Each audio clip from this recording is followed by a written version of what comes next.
Assalamualaikum warahmatullahi wabarakatuh, entrepreneur semuanya. Siapa di sini yang ngerasa bisnisnya stuck di situ-situ aja? Mungkin Anda udah ngerasa cukup dengan omset miliaran, tapi kok rasanya dari tahun ke tahun pertumbuhannya nggak signifikan ya? Bisa jadi nih, salah satunya adalah faktor dari kepemimpinan Anda sebagai owner atau direkturnya. Karena Anda yang mendirikan perusahaan, Anda yang memimpin dari awal, ya otomatis aja Anda jadi direktur. Padahal apakah memang Anda pantas dan siap menjadi direktur yang profesional, atau justru Anda menjadi penghambat bisnis Anda sendiri? Nah, yuk simak pembahasannya sampai akhir. Kita akan bongkar apa akar masalah kepemimpinan dan bagaimana cara menjadi pemimpin yang baik untuk meningkatkan pertumbuhan bisnis Anda. My Coach, the great online business coaching. Alhamdulillahilladzi bi ni'matihi tatimmus sholihat. Segala puji bagi Allah Subhanahu wa taala yang mempertemukan kita di channel ini, dan selawat beriring salam kepada Nabiullah Muhammad bin Abdillah sallallahu alaihi wasallam. Semoga kita menjadi pengusaha yang diridhoi Allah dan masuk ke surga bersama para nabi, solihin dan sodikin. Amin ya rabbal alamin. Nah, di sesi kali ini saya ingin membahas fundamental bisnis yang paling basic, yang membedakan bisnis kecil dengan bisnis yang besar. Kalau Anda membangun rumah petak atau rumah kecil, dibandingkan Anda membangun tower, apartemen, atau mall yang besar dengan puluhan lantai, yang membedakannya apa sih? Fondasinya. Fondasi bisnis adalah kepemimpinan, bukan produk, bukan marketingnya, bukan model bisnisnya. Banyak model bisnis yang gitu-gitu aja. Saya punya teman yang bisnisnya laundry, dia punya bisnis omsetnya miliaran dengan puluhan cabang, padahal itu bisnisnya bisnis laundry yang sederhana aja. Tapi ada startup yang baru-baru ini viral karena pemimpinnya sendiri yang culas, yang menipu para investor. Ya, apalagi kalau bukan e-fishery. Ya, ini memalukan banget. Betul-betul membuat Indonesia tercoreng habis di mata investor dunia. Tapi saya bukan ingin membahas tentang e-fishery. Saya ingin membahas tentang Anda. Saya ingin membahas tentang stucknya bisnis Anda yang di situ-situ aja levelnya. Hanya gara-gara Anda tidak memahami betul apa itu kepemimpinan. Bagaimana cara memimpin tim. Bagaimana cara mencetak leader-leader. Yang mungkin selama ini Anda lakukan hanyalah memimpin para pengikut. Yang namanya memimpin pengikut, mereka itu nggak punya inisiatif, nggak punya rasa memiliki, bahkan tidak sedikit yang menjilat, yang cari muka. Akhirnya Anda sendiri yang capek. Padahal kapasitas bisnis Anda itu sudah lumayan besar loh. Mungkin Anda sudah punya banyak cabang. Mungkin Anda sudah punya banyak leader. Mungkin Anda sudah punya beberapa manajer. Tapi kok bisnisnya stuck di situ-situ aja? Nah, yuk kita kupas satu persatu. Kepemimpinan itu kita bicara merangkul tim, menggandeng mereka menuju arah dan tujuan yang jelas. Jadi kalau hari ini tujuan Anda, visi misinya hanya sebatas di kertas atau sebatas di website atau sebatas ditempel di dinding, segera tobat. Pastikan tim Anda memahami apa visi Anda, apa misi Anda. Ini nggak usah muluk-muluk lah ya. Visi itu adalah apa yang ingin Anda capai dalam 20 tahun ke depan. Bukan hal yang, penuh dengan retorika-retorika yang sulit dipahami. Dan misi adalah step-stepnya untuk mencapai visi itu. Sesederhana itu. Coba Anda cek tim Anda, seberapa banyak mereka yang memahami visi dan misi Anda, dan seberapa banyak mereka yang berhasil Anda rangkul. Tapi coach, saya udah merangkul mereka nih.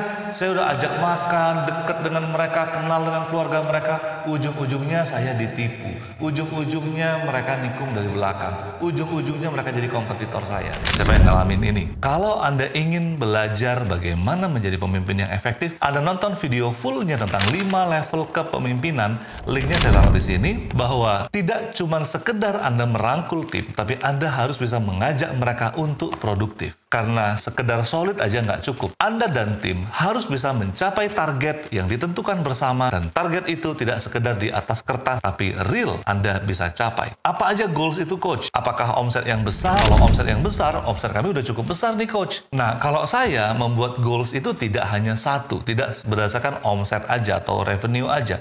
Bisa jadi goals kita omset, tapi semakin gede omsetnya, kepala kita makin pusing. Atau omset kita besar, tapi konsumennya nggak loyal. Itu bisa terjadi. Maka kalau saya membagi goals itu ada 4. Yang pertama, goals tentang omset atau revenue kita berapa targetnya. Yang kedua, tentang operasional, bagaimana menjalankan operasional efektif dan efisien. Yang ketiga, bagaimana kepuasan konsumen kita. Dan keempat, bagaimana tim kita bisa bertumbuh. Keempat ini harus balance. Baru bisnis kita dikatakan settle. Wih, goalsnya aja ada 4. Gimana cara mencapainya, coach?